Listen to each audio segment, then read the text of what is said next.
mis 10 minutos de fama. Hoy estamos miércoles, ¿no?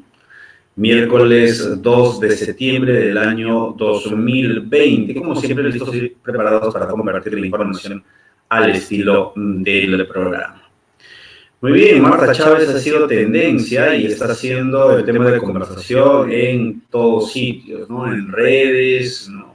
En los chats, por unas declaraciones lamentables que ha dado ayer en la Comisión de Relaciones Exteriores, si no me equivoco, y esto fue aprovechado por el presidente de la República para mencionarle en el mensaje que también dio ayer, desde la 1 hasta las 3:30, casi 3 horas de mensaje a la nación, en el cual se han dado algunas novedades respecto de lo que significa el trabajo del gobierno. Bueno, Marta Chávez ha tenido una expresión realmente lamentable, ¿no? En la mañana revisaba el Twitter y bueno, Marta Chávez siempre puede ser más Marta Chávez que nunca, ¿no? Y lo que ha dicho ayer ha sido realmente lamentable, ya ha herido muchas susceptibilidades, ¿no? Y ha dicho que Vicente Ceballos, quien fuera primer ministro del gobierno de Martín Vizcarra, quien también ha sido designado como embajador ante la Organización de Estados Americanos, debería irse a Bolivia porque sus raíces boqueguanas, ¿ya? Y su apariencia física, sobre todo, es mucho más acorde a la labor que podría desempeñar en Bolivia. Y esto obviamente ha indignado y tiene que indignarlos porque es una clarísima muestra de el racismo más bruto, más recalcitrante, obviamente, pues, ¿no? Evidenciado en la peor de sus figuras, Marta Chávez. Ahora, también habría que decirlo que lo único que está haciendo Marta Chávez es evidenciar una tara, ¿no? Un lastre que tenemos todos los peruanos, ¿no? Somos racistas, creo yo, por naturaleza, no lo sé, pero por lo menos ¿no? por un espíritu de asimilarnos, ¿no? De adecuarnos al entorno. He estado viendo varias de las publicaciones y los argumentos que usan son igual de racistas, ¿no? Y las publicaciones que se han hecho y los comentarios que se han hecho también van por el lado racista, ¿no? Atacándola también a ella. No digo que es una mansa paloma, no lo es, ¿no? Ya, pero si vamos a condenar el racismo no hay que ser racistas, ¿no? Y esto cuesta mucho a veces, ¿no? Ser tomado en cuenta, tomar conciencia de este problema, porque creemos que es lo natural, ¿no? Si alguien sale con un insulto racista, ¿ya? Y tú crees que tienes que ponerte a su nivel y decir, pero ¿qué habla esta? Si es igual de india, ¿no? Y eso no es por defender el racismo, ¿no? Eso es ser igual de racista. Igual sucede con otros problemas, otras fobias, por ejemplo, la homosexualidad, ¿no? Hay mucha gente que es homofóbica y muchos aprovechan para decir, seguramente es un gay solapado, ¿no? O está escondido, ¿no? Entonces, el racismo es malo, pero no hay que combatir ni el racismo, ni la homofobia, ni la transfobia, ni la xenofobia con más de lo mismo, ¿ya? Las opiniones de Marta Chávez son deplorables porque no puede ser posible que se califique a una persona por su apariencia, ¿ya? Y no se puede tolerar, ¿ya? Que se trate de minimizar el desempeño que tiene cada persona por este aspecto, ¿ya? Que independientemente es algo que bueno, pues quizás vaya a ser racista lo que diga, pero nadie elige, ¿no? O sea, alguien podría elegir eso, o sea, ¿no? Parte de nuestra vida, ¿no? Un tema absolutamente inconsciente, que no tiene ningún tipo de tema, pues, de consideración, ¿no? De elección ni nada por el estilo, ¿no? Son condiciones naturales, como lo puede ser la opción sexual y otras, ¿no? Y que obviamente tienen que ser desterradas de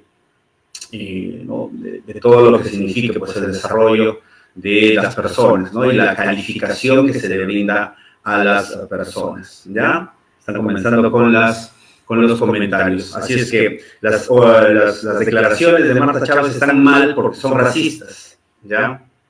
Y no vamos a ser mejores si decimos que ella es una tal por cual y que es igual, ¿no? O sea, o se parece, ¿no? A muchas de las personas a las que ella estaba criticando de esa manera. Ella ha salido a defender su posición y ha dicho que es una cortina de humo. Nadie le cree. Y está visto, y eso también hay que tenerlo muy en cuenta, que así es Marta Chávez. O sea, no hay que pretender cambiarla. La señora piensa así. Y no solamente ella, muchos del fujimorismo lo piensan así. Alguien se encargó de publicar en Twitter una entrevista que se le hizo a Marta Hildebrand en la que humilla a una colega suya, congresista, ¿no? Y le espeta en la cara, ¿no? Que ella ha escrito tales y cuales obras, que ella ha sido miembro de la academia, con una soberbia y una petulancia realmente impresionante. Muchos fujimoristas son así, hay que reconocerlo, y muchos peruanos, lamentablemente, son así. ¿Ha cambiado? Sí, yo creo que ha cambiado y está cambiando, y es bueno que cambie. ¿Ya? Pero hay que ser conscientes también de que tenemos internalizada, muy internalizada el tema del racismo, ¿ya? Y siempre, pues, ¿no? Aspiramos a ser más blanquitos, ¿no? A decir que no, hay una escena ahora que viene a la mente, ¿no? Lo que pasa en Asumare, ¿no?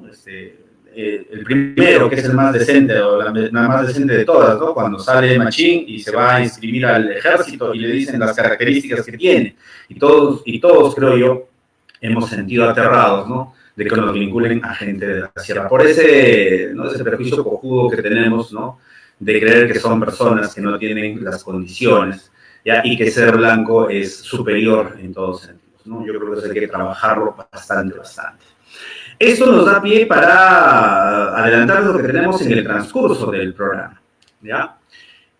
Vamos a conversar, bueno, no vamos a conversar con un invitado, más adelante digo quién es, pero vamos a compartir con ustedes el video de la encerrona, que habla no solamente de lo que ha dicho Marta Chávez, sino, ¿ya?, de otra situación importante también que tiene que ver con el desempeño de los congresistas, ¿ya? En los últimos días estamos viendo cómo caen, cual castillo de naipes, varios de los congresistas, ¿ya? Bueno, no caen, pero sí resbalan, ¿ya? En situaciones realmente cuestionables, lo que nos lleva a pensar, ¿ya?, que estando próximos a las elecciones que vienen, ¿cuál es la oferta que nos están brindando los partidos para las elecciones? ¿Ya? ¿Qué está proponiendo Somos Perú, cuyo congresista, el señor Aliaga, tiene 67 llamadas hechas al teléfono de uno de los más representantes, o claros representantes, de los cuellos blancos del puerto, esa organización de jueces fiscales y lo más alto, ¿ya?, de la representación judicial del país, que se encargaban de repartir ¿no?, sentencias a diestra y siniestra a gusto del cliente, ¿ya? El señor Humberto Acuña, quien fuera gobernador regional de Lambayeque, o La Libertad, no estoy seguro, también ha sido sentenciado, ha sido ratificado su sentencia en segunda instancia, con lo cual tiene que irse del Congreso, ¿ya? Y con lo cual APP perdería uno de sus congresistas. APP, el partido de nuestro gobernador regional, el señor Pedro Ubaldo, ¿ya? Y bueno, con lo de Marta Chávez, otro partido que también recala, ¿ya?, en estos gruesos errores que nos están llevando a preguntarnos qué tenemos para las elecciones que están en abril, ¿eh? Estamos septiembre, octubre, noviembre, diciembre, enero, febrero, marzo, abril. Tenemos 7 meses para pensar a quién vamos a elegir. Y yo me imagino a Vizcarra, ¿no?, con su papelito ahí frente a su cama, ¿no?, en su escritorio, contando los días que queda para largarse, para irse. Ayer lo hemos visto menos cansado que la anterior conferencia que había brindado, pero es claro que el señor quiere irse. En varias, bueno, no sé si en varias, pero escuché clarísimo que dijo, el día que nos vayamos todos, porque todos nos vamos a ir, ¿no?, del gobierno, le entregaremos la administración a quien salga elegido. Entonces, el argumento que también cacareaban hace algunas semanas, ¿no?, de que quiere quedarse quizás en el poder, también ha perdido sustento, ha perdido piso, ha perdido fuerza. Martín Vizcarra se va a ir y no sabemos quién va a estar de los presidenciables. Hay algunas figuras ahí, pero que definitivamente representan a nadie, a ningún partido. Son figuras que de una u otra manera, de manera personal, han logrado hacerse de las simpatías de la población.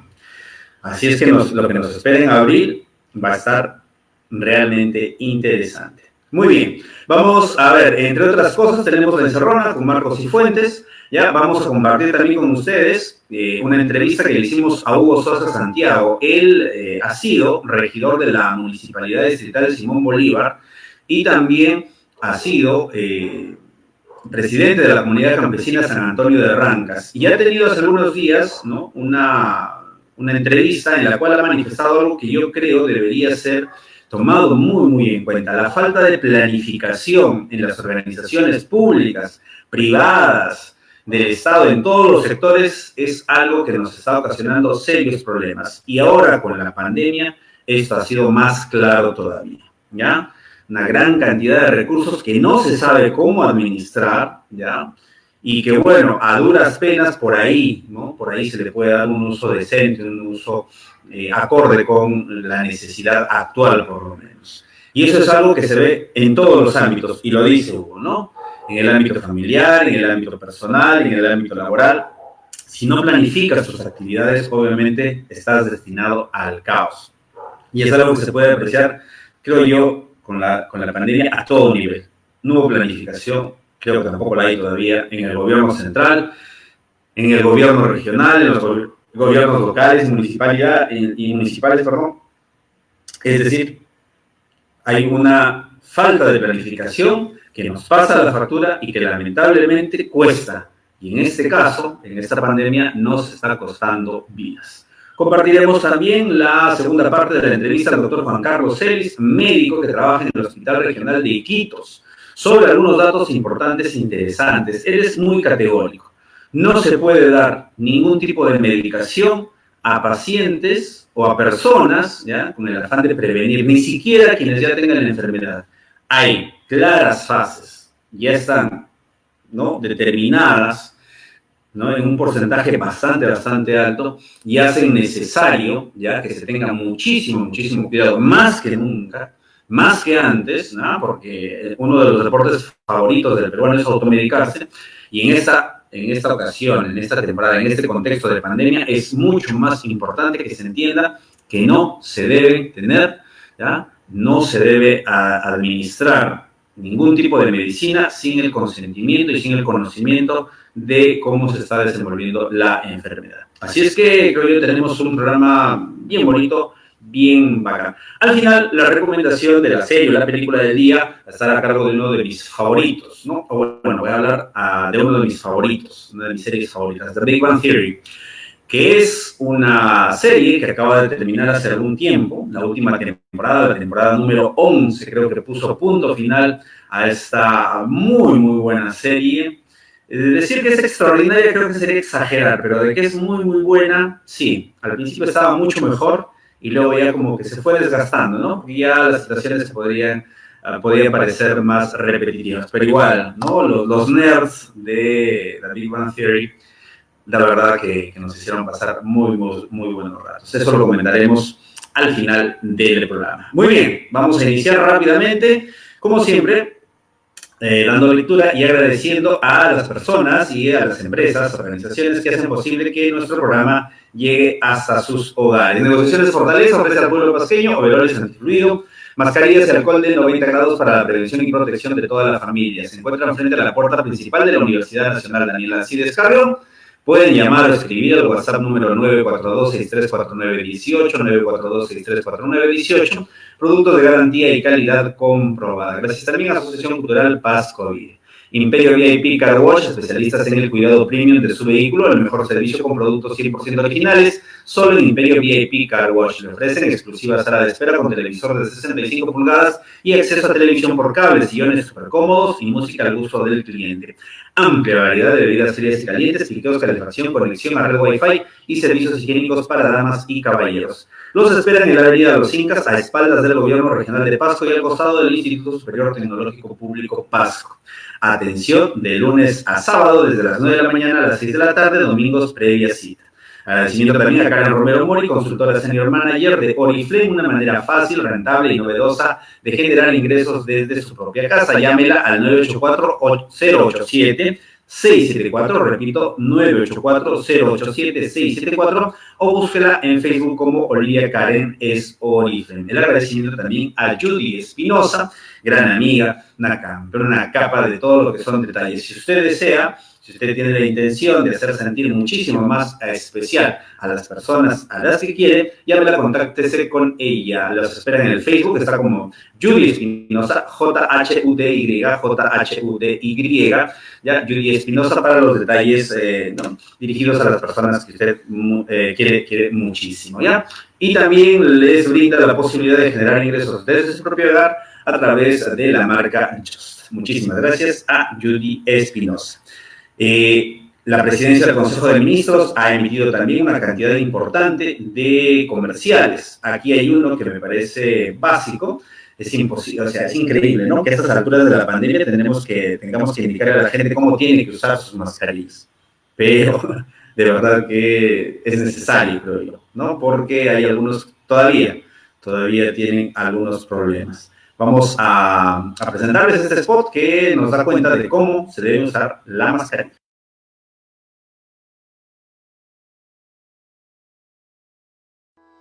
Revísala bien. Si está en buen estado, entonces colócatela, sujetándola de los extremos. Solo toca las tiras o ligas y luego acomódala para que te cubra la nariz y boca.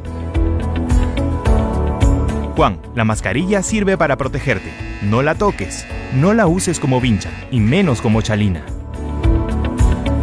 Si necesitas acomodarla o retirarla, solo toca las ligas o tiras para hacerlo.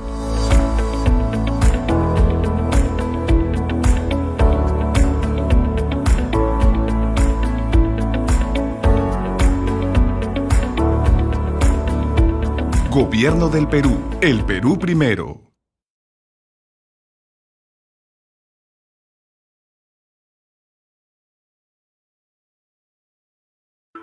Gobierno del Perú. El Perú primero. Muy bien, ahí estaba el spot que está difundiendo el gobierno, ¿no?, a través de los diversos medios de comunicación. Muy bien, ayer compartimos con ustedes una entrevista al doctor Juan Carlos Celis. Hablaba de muchos temas importantes basados en la experiencia que tienen en Iquitos respecto del cuidado de las personas, de los pacientes que han sido contagiadas por COVID. Como todo el mundo sabe, Iquitos en algún momento ha sido uno de los lugares donde la pandemia de verdad que ha atacado con todo. Asoló, creo que todas sus instalaciones hospitalarias, colapsó, los reportajes se veían uno tras otro. Pero luego de esto, como que no es que haya mejorado la situación, pero sí la violencia con la cual, ¿no?, se vio los estragos del virus, ya como que se redujeron. Y esto responde a muchas acciones, ya, que se dieron, y también a la evaluación de los datos, a la evaluación de la condición de muchos de los pacientes. Algo que hemos dicho desde el principio. No hay que dar las cifras solo por darlas, hay que analizarlas, ¿no? De dónde están los mayores contagios, cómo se desenvuelve la enfermedad, qué se puede hacer, cómo evitar que mayor gente se contagie, y aquellos que se contagian, y de eso habla Juan Carlos Celis, aquellos que se contagian, cómo pueden enfrentar la enfermedad, ¿ya? Así es que, sin más preámbulo, vamos rápidamente con la segunda parte de la entrevista. Esta fue realizada por Marco Cifuentes en su programa La Encerrona, en el espacio al que llama Pequeñas Islas. Y antes, y eso hay que advertirlo todo el tiempo, solamente le puede empujar a usted hacia la hospitalización o la UCI. Ahora, digamos, todo esto tiene que ser administrado por un médico, ¿verdad? No es para la gente en su casa, o sea, no es que la gente en su casa vaya y siga esto, ¿verdad? Es correcto, Marco, pero ¿qué está pasando en la realidad? O sea, siempre hay que aterrizar. Una cosa que he aprendido y a no tener miedo en decir en esto es que nosotros...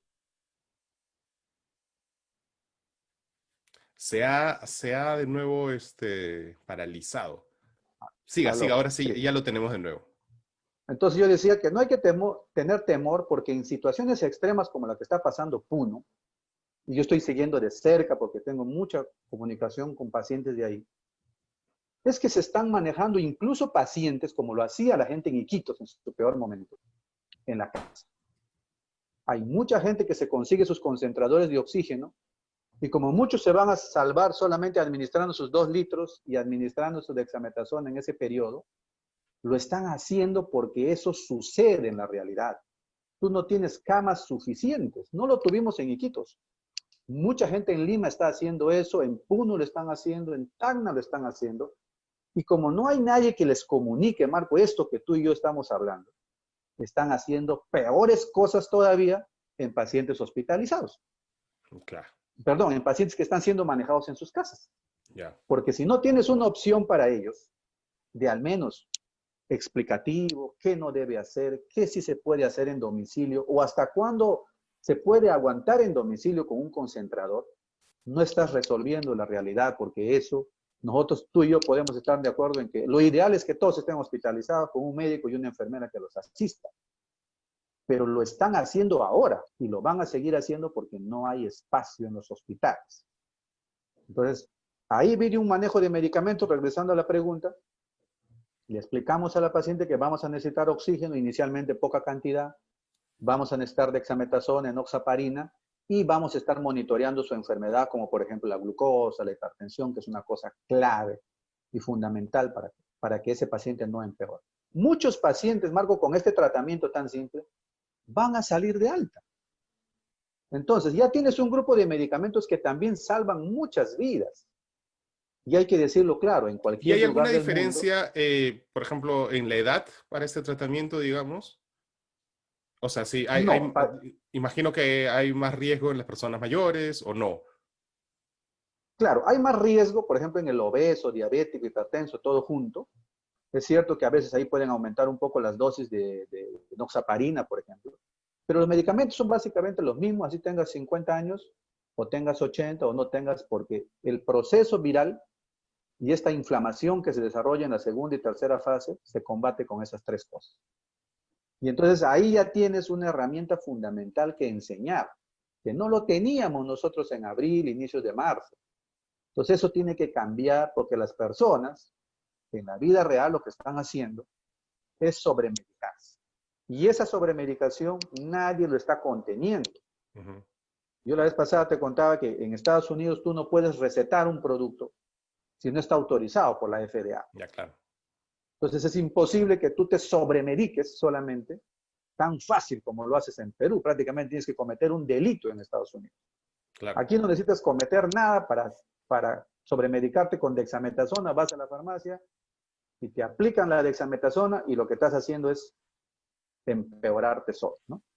Entonces, no sé si eso completa la pregunta, pero son momentos. Sí, pero quería regresar a la parte en la que la persona se ha estado midiendo sola y no ha recurrido a ninguna asistencia médica de ningún tipo, ha estado midiéndose y de pronto ve que tiene 92. Claro, Y entonces, claro. ¿qué hace? O sea, a nivel de protocolo, es decir, acude a emergencias, llama a alguno de los números de tantos que existen, ¿qué tendría que Claro. hacer? ¿Cuál es su recomendación Lo, en el mundo real?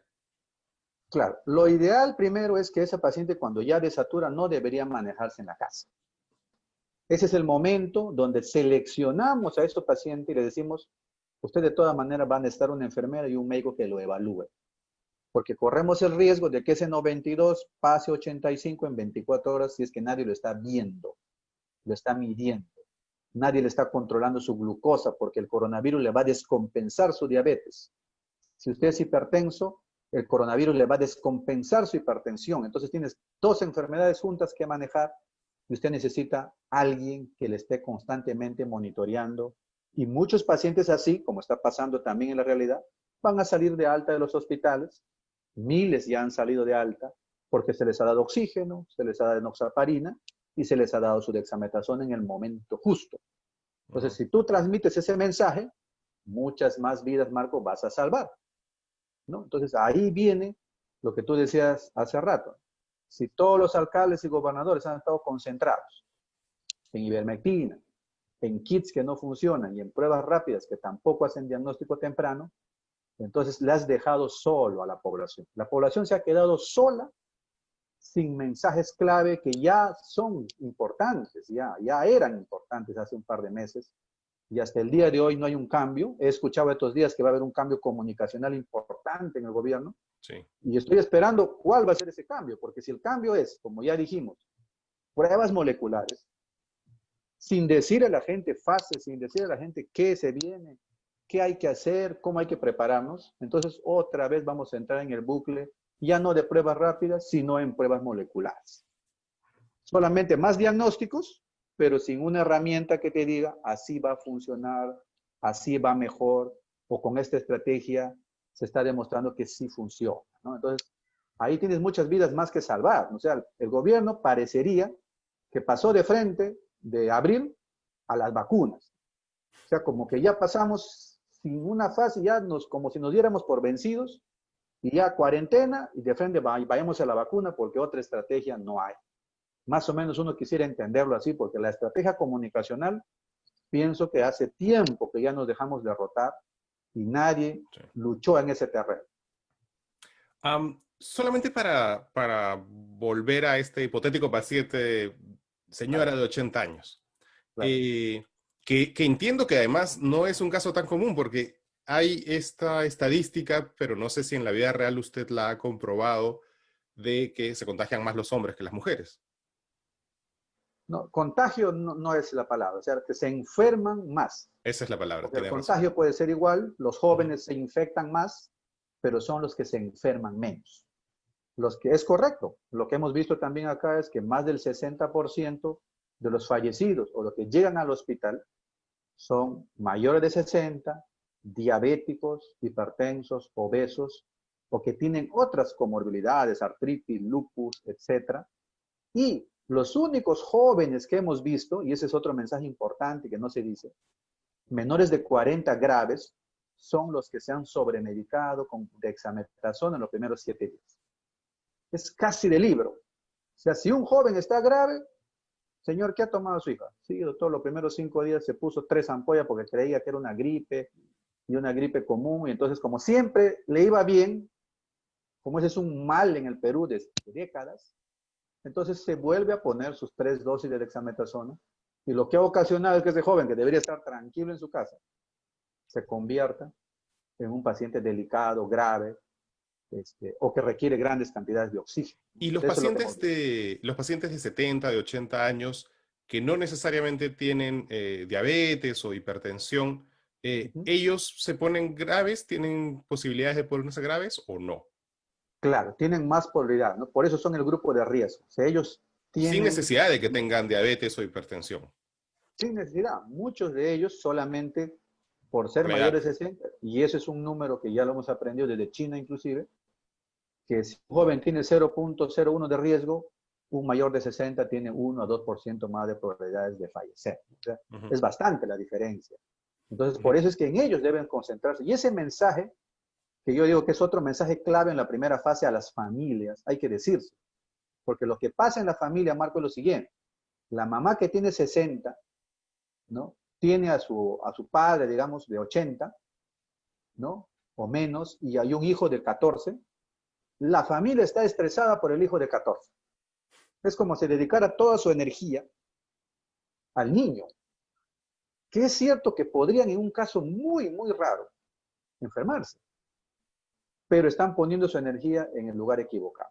Y como no hay un mensaje claro sobre eso tampoco, entonces la familia pues se estresa por el niño, el joven, incluso los aíslan. He visto casos que al niño lo mandan a otro lado y sin embargo el abuelo, ¿no? Mayor de 80 años, está por ahí y no hacen mayor cosa por él, o sea, no están dedicados realmente al problema dentro de la familia. Y es lo mismo que nos está pasando como sociedad. Estamos desconcentrados en otras medicinas que no funcionan, en pruebas rápidas que no funcionan, y no estamos concentrados en pulsoxímetros, en oxígeno, en camas, en contener realmente a la población con cosas que ya funcionan, ¿no? Entonces, ahora, el principal problema, sobre todo hace unas semanas y aún, pero el principal problema que parece haber tenido el Perú en general es las camas, ¿no? Las camas UCI en particular. Y además, creo que esto es algo que no se termina de entender. Las camas UCI con ventilador, porque camas UCI hay, pero si no tienen ventilador no sirven para nada. ¿Cuál sería una buena estrategia para ir descongestionando estas camas UCI? Que según la sala situacional todavía quedan unas cuantas, pero en la vida real parece que no. ahí hay 2 mensajes, Marco, y 2 momentos. Uno son las camas de hospitalización, porque muchos pacientes, si los atiendes bien, por ejemplo, hay un estudio de Cayetano hace poquito, ¿no? Ellos concluyeron una cosa que es básica, parece de sentido común, pero lo pusieron ya en números. La mayoría de los pacientes que llegan al Hospital Cayetano llegan tarde, saturando no 90, llegan saturando 85. Entonces, tus posibilidades de que el oxígeno, la enoxaparina y la dexametasona hagan efecto ahí, ya es muy tarde. O sea, ya es un momento donde tú tienes que tratar. Por eso es que ese momento de 94 a 92, tú tienes ahí 24 a 48 horas para actuar. Por eso es que las camas de hospitalización que van a recibir a estos pacientes son la primera clave, porque la UCI ni en tiempos de no coronavirus se abastece. Entonces, eso es un colapso inevitable, lo de la UCI. ¿Y cuál es tu chance de sobrevivir en la UCI? 20%. El 80% de los pacientes en las UCIs fallecen. Es cierto lo que tú dices, ¿no? Hay un mensaje que yo por eso he creado un nuevo estándar, le digo yo, para hacer entre broma y en serio, ¿no? Cuando alguien reparte toneladas de equipos de protección personal y dicen, estamos llevando 5 toneladas de EPPs, yo digo, hay que preguntarle cuántas mascarillas N95 está trayendo.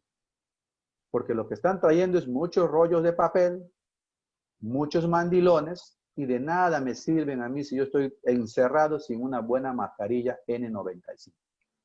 Entonces deberíamos cambiar el indicador, ya no de toneladas de EPPs, sino cuántas mascarillas N95 necesito yo por paciente hospitalizado para que mi personal de salud no se enferme y también no muera. Son mascarillas para el personal, para las personas, para los pacientes, ¿verdad? Para los médicos y enfermeras que van a atender a esos pacientes. Vale. Yeah. Entonces, y lo mismo pasa con tu pregunta con el indicador camas UCI. Ya hemos visto, y eso también es otro mensaje, que nadie debería aceptar la estadística de tenemos 100 camas UCI, sino cuántas camas UCI efectivas están funcionando, es decir, con ventilador. Pero no solamente con ventilador, si tienen médico. Ya has visto regiones que les han dado 10 ventiladores, pero no tienen médico intensivista, y con medicamentos para cuidados intensivos. Muchos pacientes han fallecido porque no hay relajantes musculares, rocuronio, bencuronio, no hay fentanilo, no hay midazolam para sedarlo. El paciente que está intubado, ¿no?, en ventilador mecánico, necesita estar dormido.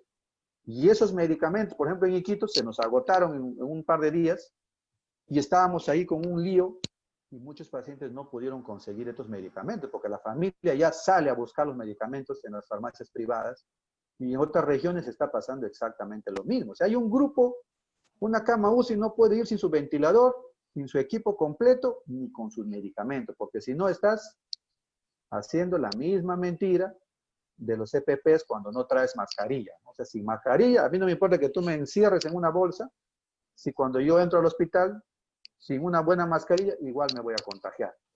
No tiene sentido.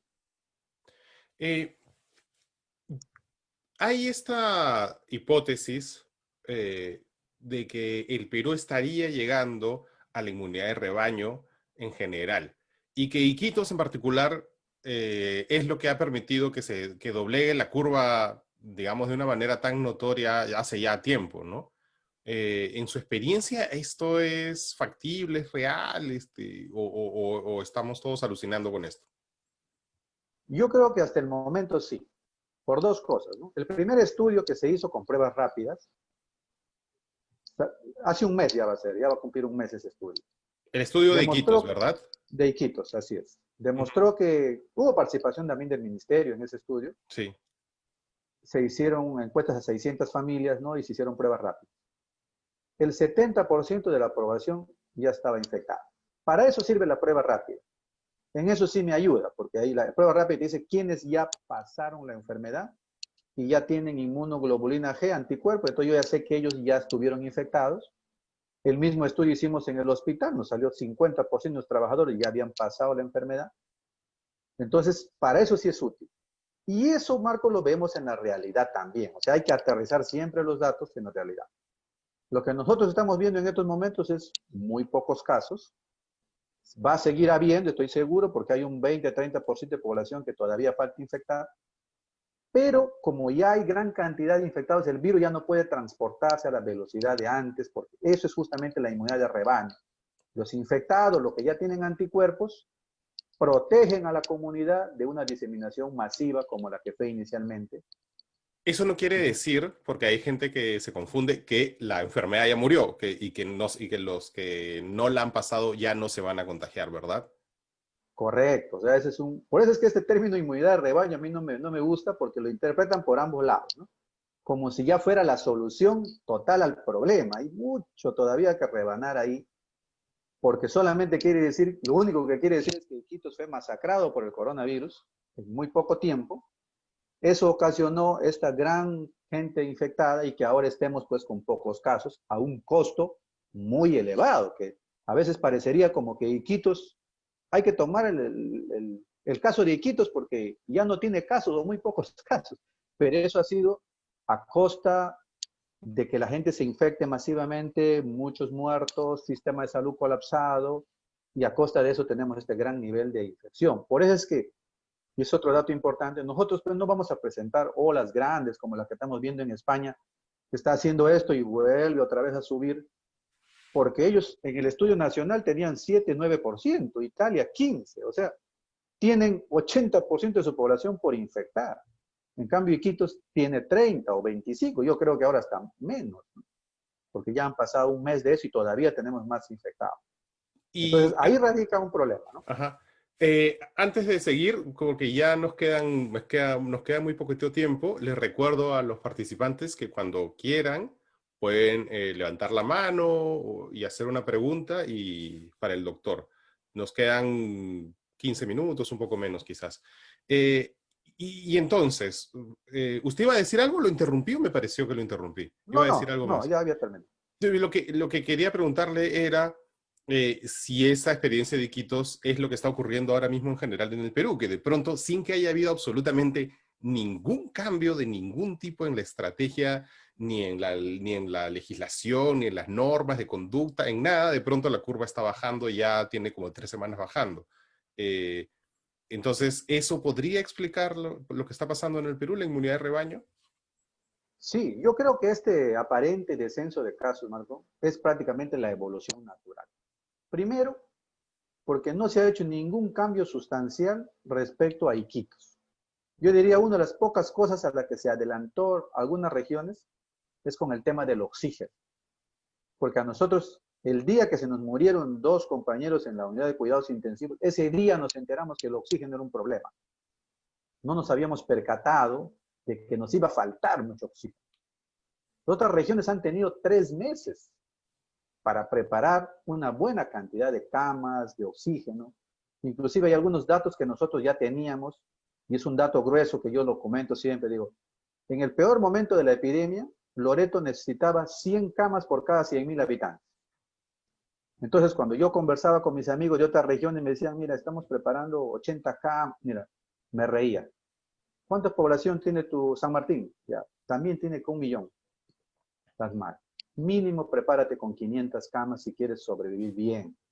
Entonces, no me digas que estás abriendo 80 camas cuando en Iquitos hemos necesitado 1.000 camas en el peor momento de la pandemia. Entonces, no puedes ponerte en ese plan. Entonces, ese mensaje bastaría para que otras regiones se hubieran preparado mejor. O el dato del oxígeno. Nosotros necesitamos, a grosso modo, y siempre promedio, 250 balones de oxígeno de 10 metros cúbicos por cada 100.000 habitantes por día. O sea, es una cantidad enorme de oxígeno. Y las regiones creen que porque hacen una plantita que produce 20, 30 balones, van a solucionar su problema. Entonces, esos mensajitos que son, como digo yo, del llano, del soldado, de la base arrasada, no se ha tomado, porque ha estado preocupado por mensajes más cuarentena, aislamiento, mascarilla, y veo que el mensaje de estos días sigue siendo igual, ¿no? Muy bien, o sea, está bien, pero no hemos aportado nada más. Y yo lo que veo ahora es que esta curva de las regiones, si tú lo comparas con Iquitos, que más o menos en mes y medio se desarrolló toda la gran curva, las regiones están igual. Y es más, sacando algunos datos gruesos que son, que los saca la Dirección de Epidemiología, Ica, por ejemplo, que ha tenido 3 meses de ventaja respecto a Loreto, tiene mayor tasa de mortalidad que Loreto. Entonces, ahí nomás tú ya puedes deducir que, caramba, no hemos aprendido nada y lo poquito que podría haber reducido algo, porque esta enfermedad de todas maneras va a causar un gran número de muertos. Y entonces ahí yo pienso que está nuestro exceso de mortalidad comparado con otros países que sí han podido hacer cosas más importantes que concentrarse en la primera fase, en ivermectina y estar dando la vuelta en las pruebas rápidas, etcétera. Y yo creo que ahí perdimos mucho. Franco Olchese tiene una pregunta. No sé Sí, si no sé si usted tiene la respuesta, imagino que puede tener alguna idea. Él pregunta, claro. ¿por qué es tan distinto el conteo de fallecidos entre Direza, el Ministerio de Salud y el SINADEF para Loreto? Que es que ya pasó, o sea, digamos, ya han pasado meses Claro. desde el peor momento de la epidemia y sin embargo estos tres conteos siguen siendo muy distintos entre sí. No, es lo que pasa siempre, más bien. Incluso sin coronavirus eso sucede. Porque una cosa es cuando tú ya has registrado la muerte en el Sistema Nacional, en el SINADEF, y otra cosa son muertes sospechosas, incluso que son difíciles de catalogar. Te voy a poner dos ejemplos rápidos. Hasta el día de hoy nosotros tenemos problemas con la fiscalía que nos manda documentos porque un paciente se murió en la puerta del hospital por falta de oxígeno. Ese paciente, sin haber sacado su ficha de atención, ha fallecido en la puerta del hospital. No le corresponde al hospital hacer un certificado.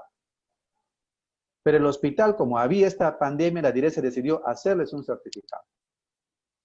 Y ahora hay el problema de que la familia quiere toda la información de ese paciente cuando el paciente no ingresó al hospital. El Ministerio de Salud, el Ministerio Público quiere saber en qué condiciones se le atendió al paciente cuando el paciente nunca se le atendió. Llegó a la puerta y falleció. Entonces, ahí en los datos, y esto los epidemiólogos lo manejan muy bien, hay diferentes niveles, ¿no?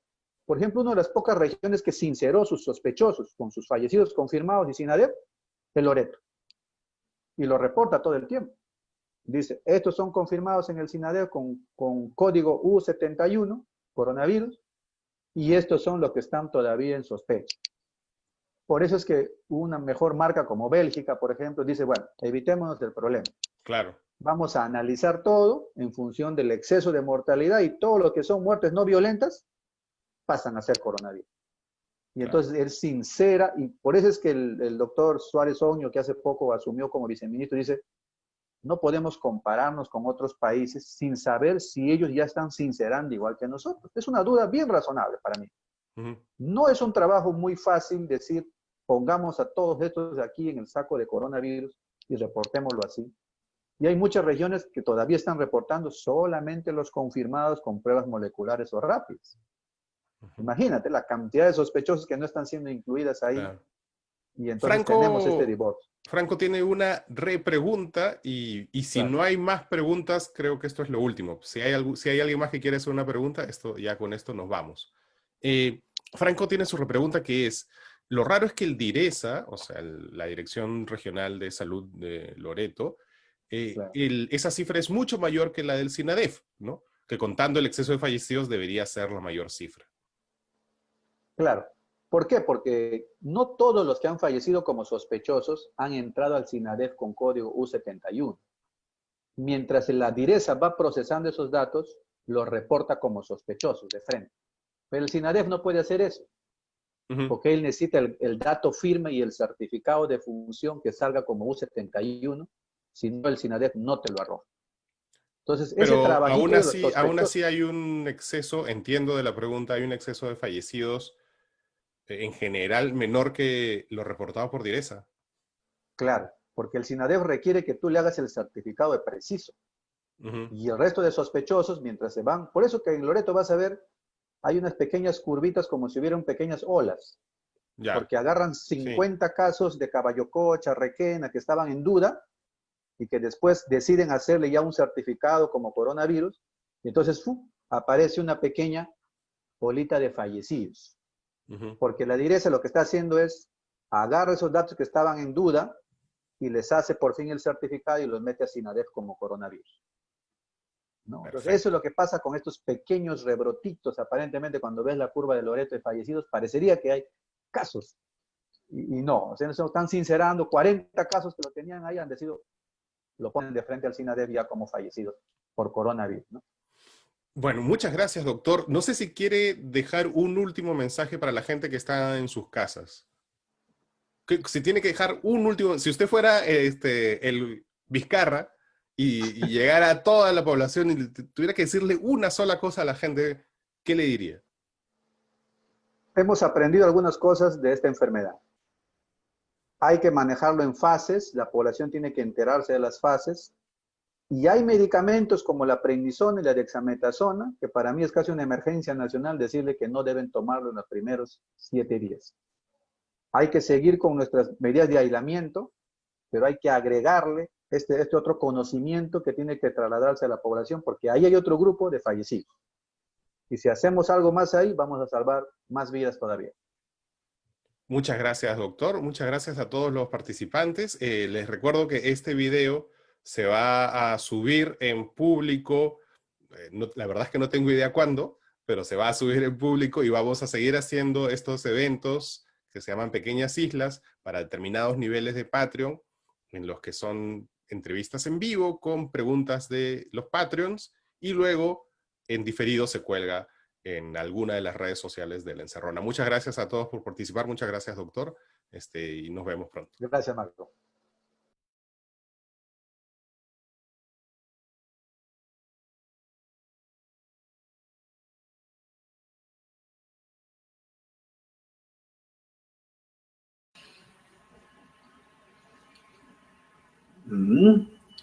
Muy bien, ahí está la entrevista a Juan Carlos Celis, médico de Loreto, quien estuvo en el lugar mismo de la pandemia, ahí en el epicentro, si se quiere decir, ¿no?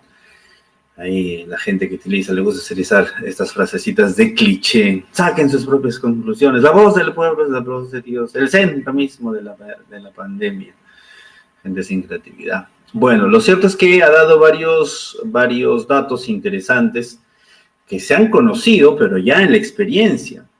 En Cerro de Pascua ha muerto muchísima gente por falta de atención, por falta de oxígeno, por falta de camas UCI. Y es algo que ya habían pasado en Loreto.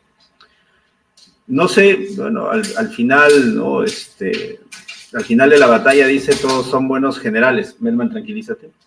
¿Ya? Pero lo cierto es que se pudo haber capitalizado muchísimo mejor la experiencia que tenía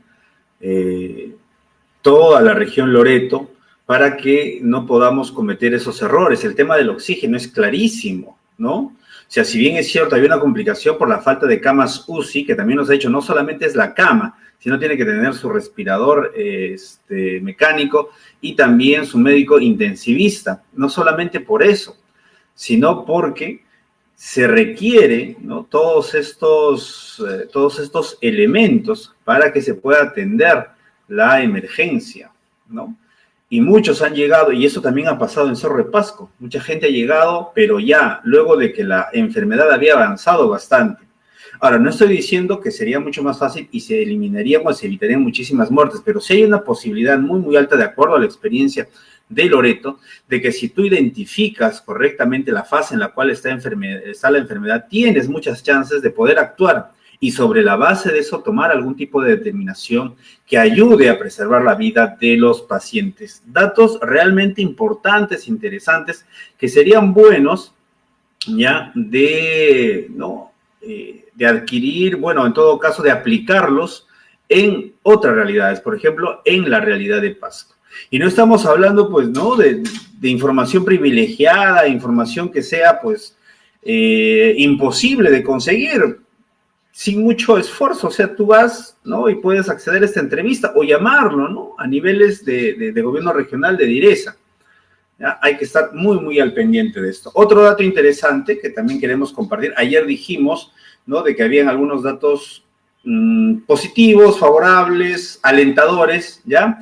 Y hoy, al parecer, bueno, ayer en el video que ha sacado el profesor de MATLAB, el profe Marco Lore de Mola, se evidenciaría de que hay que estar alerta, porque ya algunas situaciones que relajen las medidas de prevención podrían jugar en contra.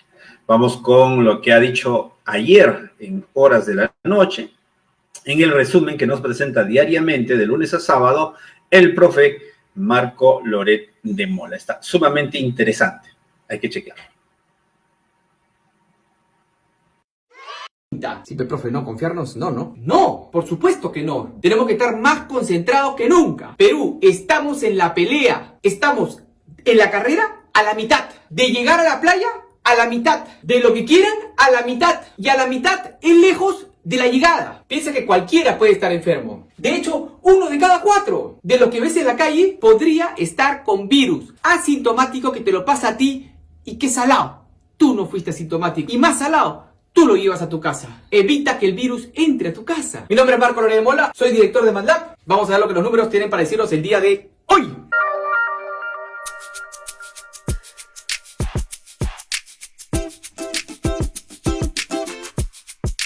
Empezamos por las pruebas poquitísimas. Primera vez que un día martes bajamos el promedio de la semana desde hace 7 semanas. Esperemos que haya sido la excepción. Algo pasó que no pudieron tomar más pruebas, ojalá. Pero ya tuvimos la semana pasada una cantidad menor de moleculares. ¿Va a pasar lo mismo esta semana? Positividad 30%, que hace que el promedio estaba en 20 acá. 5 puntos. 5 puntos. De 20 a 25 no fuimos.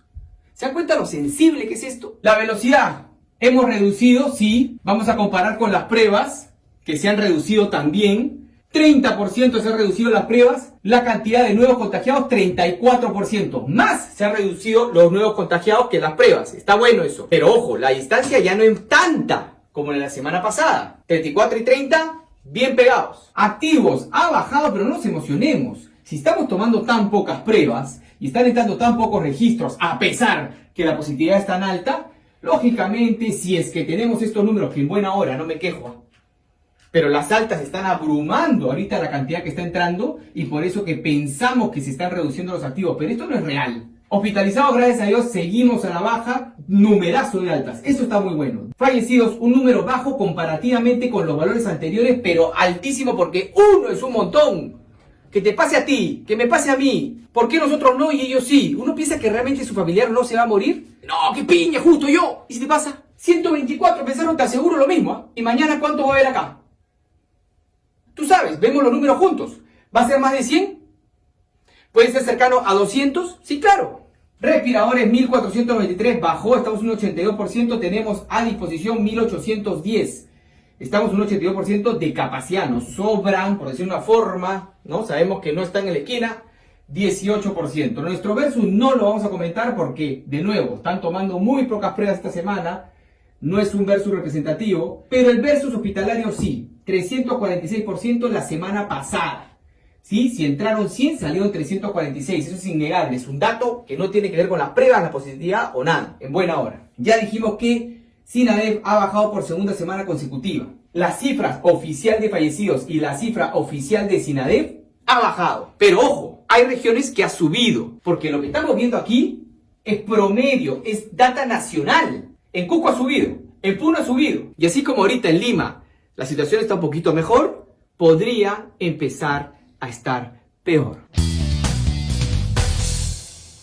Desde que el 16 de marzo se nos pidió que nos quedáramos en nuestras casas, hemos estado más tiempo con la familia, indudablemente. Pero has hecho el cálculo de si es que eres de los que te tomas el tiempo de almorzar con tus hijos o con tus viejos, ¿cuántas veces extra lo has hecho durante todo este periodo? Hagámoslo juntos. Mi hijita Franca me ha pedido que también use su pizarra, con muchísimo gusto, por supuesto. Aparte que es muy funcional.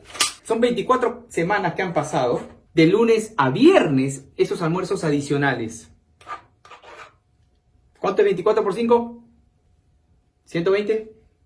Gracias. Son 120 almuerzos adicionales que hemos tenido con nuestros hijos, con nuestro papá, con quien tú vivas. Sí, claro, si la condición en la que has estado tú es de quedarse hasta estos días en tu casa. Pero si no, también puedes hacer el cálculo.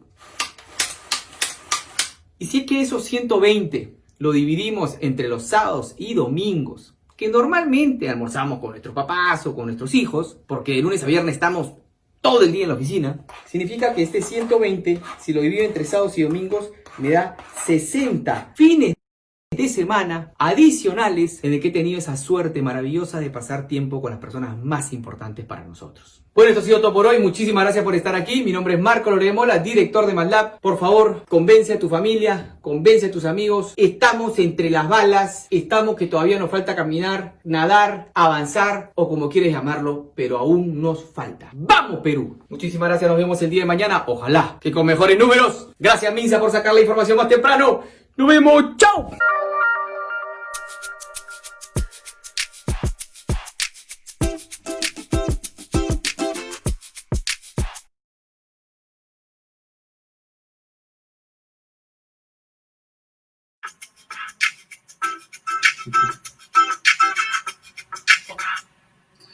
Ahí estaba Marco Loremola, siempre, siempre divertido. Bien, otro dato que me había olvidado comentar y que también es importante, ¿no? Que dijo Juan Carlos Ellis, y ¿no? Lo recordé por lo que mencionó Marco Loremola, es el tema de las víctimas o de los fallecidos y el conteo que se hace, ¿no? Y por qué difiere tanto entre lo que dice el ministerio y lo que dice la DIRESA, ¿ya? Y lo que registra el ministerio y lo que registra el SINADEF, por ejemplo, y el ejemplo ha sido clarísimo, valga la redundancia, ¿no?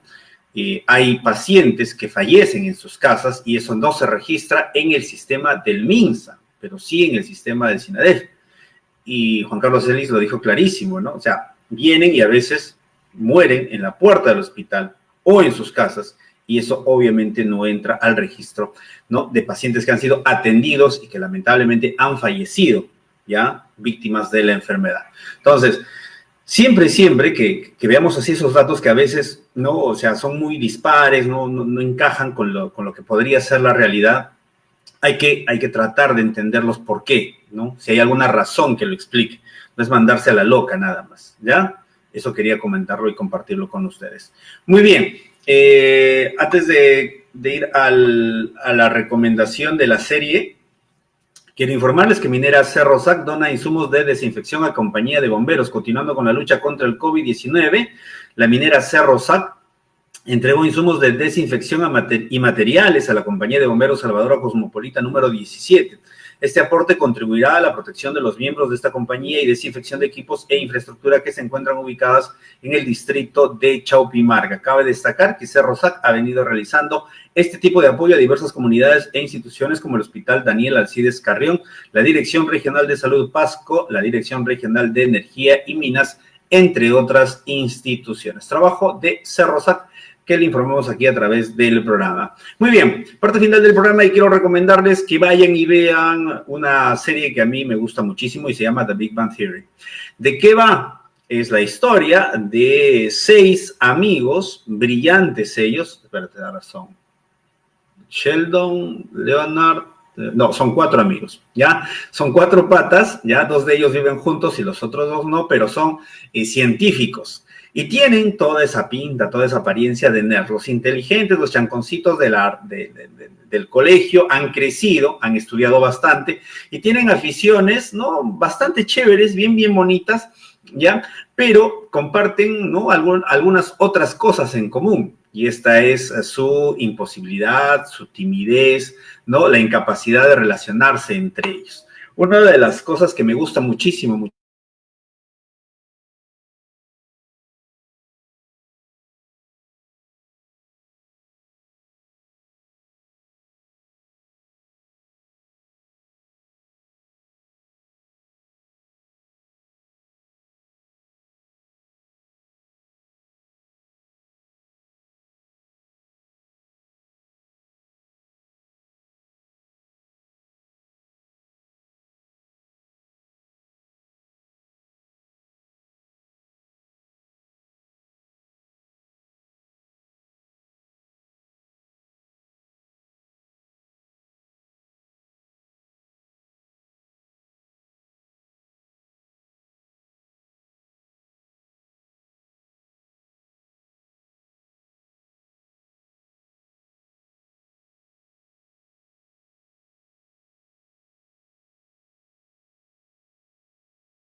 Ya, ahora sí. Las disculpas del caso, tuvimos un problema, al parecer, la memoria colapsó. Bueno, estaba recomendándoles la serie The Big Bang Theory y les decía que va sobre la vida de 4 amigos que son físicos experimentales, creo que es. Ya, lo cierto es que son muy, muy inteligentes, ¿no? Y son los chicos inteligentes que había en todo colegio, en toda escuela, y que, bueno, al pasar al pasar el tiempo, bueno, como todos, ¿no? Consiguen un trabajo, pero muchas de las aficiones que tenían de pequeños continúan ahora que son grandes. Y es así que, por ejemplo, el amor por el cómic, que es una de las características más importantes, ya continúa. A raíz de esto, ya, y merced a esto, ellos viven una serie de situaciones muy, muy jocosas. Me gusta mucho porque revela que muchas veces los chicos inteligentes, a quienes obviamente queríamos, ¿no? y apreciábamos mucho, siguen con los problemas que se podían tener y que tiene todo el mundo en general, ¿no? El problema para comprometerse en una relación, para conocer gente, el problema para socializar, exagerado en el caso de Sheldon, por ejemplo, que es uno de los mejores personajes, no solamente de la serie, sino creo que de la televisión, y que, ¿no? Es la excusa perfecta para evidenciar otros problemas, para evidenciar otras circunstancias que al final resultan graciosas. Estos 4 físicos tienen una contraparte igual de jocosa, igual de bonita y muy, muy atractiva en el personaje de Penny, ¿ya? Que está interpretado por la actriz Kylie Coco, ¿ya? Que es todo lo opuesto. Si ellos son los físicos, experimentales, tímidos, retraídos, ella no, ella es muy enérgica, muy vivaz, no ha sido muy brillante en el colegio, pero tiene una capacidad de adaptación, una resiliencia que le ha permitido afrontar, ¿no? Las cosas malas que le han podido dar y es feliz a su manera. El intercambio, el choque entre estas dos culturas, entre estas dos características, hace que las situaciones sean realmente jocosas, ¿no? Sheldon, que es el más exagerado de todos ellos, junto con Leonard, ¿ya? Que tiene un mundo tan estructurado, tan planificado, ¿no? Tan dependiente de fórmulas, de hábitos perfectamente establecidos, ¿no? Contrastan totalmente con Penny y su personalidad, ¿no? Que es muy alocada, es muy vivaz, muy enérgica, ¿ya? Y que desarrolla las cosas como vengan, ¿no? Entonces, esas situaciones hacen que, ¿no? la jocosidad de la serie ya sea bastante alta, sea increíble. Con el paso del tiempo entraron otros 2 personajes fijos, porque hay que mencionar que los 4 científicos, Leonard, Sheldon, Rush y Howard, eran los personajes principales masculinos y solo Penny era la femenina. Con el pasar del tiempo, a Penny se le agregan, ¿no? otros personajes femeninos, que son Amy Farrah Fowler, ¿ya? Interpretada por Majin Bialik, y Bernadette, ¿ya? No recuerdo el nombre de la actriz, pero que también, ¿no? comparten muchas cosas, ¿ya? con los hombres, ¿ya? en lo que se refiere a su personalidad. Son también científicas, muy inteligentes y brillantes, y también, ¿no? comparten características de mujercita, y ahí es que se sienten muy, muy identificadas con Penny. Entonces, esa idea que a mí me pareció genial, porque sin salir de la esencia de ser una mujer, también tienen otras características importantes, también inherentes a las mujeres, pero que quizás no son muy populares, ¿no? Y es el amor por los estudios, ¿no? Digamos, el amor por la lectura, ¿no? Por la vida académica, que por ejemplo no lo tiene Penny.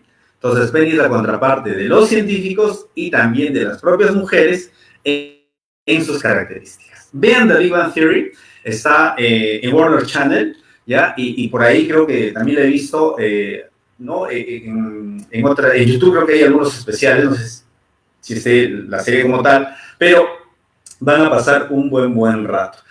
Y un dato adicional, traten de verla, sé que es muy fregado y que mucha gente prefiere ver ¿no? series americanas o películas en general dobladas, ¿no? hechas o con voces latinas, ¿no? Pero en este caso les recomendaría que vean la serie original con los subtítulos, porque incluso los personajes están bien creados, bien estructurados, que hasta en la pronunciación, en la forma de hablar, ¿ya? Tienen características particulares que son también motivo de broma entre ellos mismos, ¿no? Y que se pierden en la traducción. Yo he visto la traducción de verdad nada que ver, la parte que han elegido actores que no pasa nada, pues no representan nada de la esencia de Leonard, de Sheldon, ¿no? Así es que no pasa nada. Vean, The Big Bang Theory está en Warner Channel, ¿ya? Ahora sí, en esta media accidentada edición de hoy, les agradecemos por habernos sintonizado. Ya nos encontramos mañana. Estos han sido mis 10 minutos de fama. Ya lo saben, vayan al canal, compartan, suscríbanse, compartan el contenido, ¿ya? Y hay más videos. Mañana sí tenemos una entrevista a Huguito Sosa, lo prometo, ¿ya? Hoy nos ha faltado el tiempo. Cuídense mucho. Un abrazo para todos. Chau, chau, chau. Stop stream.